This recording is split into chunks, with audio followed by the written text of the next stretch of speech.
Hey guys, welcome back to our channel. In this tech tutorial video, we're going to reveal to you how you can block third-party cookies on Google Chrome in 2025. So let us dive into this.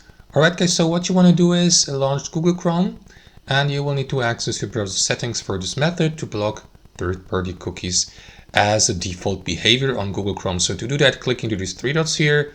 After that, click into settings, and inside your browser settings, navigate to privacy and security here to the left. What you want to do after that, guys, is click into third-party cookies here.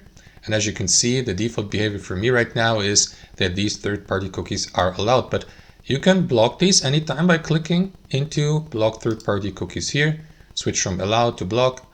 And here, for example, guys, you may also, for instance, add exceptions to that rule. For example, by clicking into add here, and after that, simply enter the URL of the website you would like to grant an exception permission to use these third-party cookies. Now, I'm not going to block these, so I'm going to switch back to allow third-party cookies, but that's at least how you do it, guys. That's how you block third-party cookies on Google Chrome in 2025. Hope you enjoyed this video, got some real value from it, and we'll see you next time on our channel.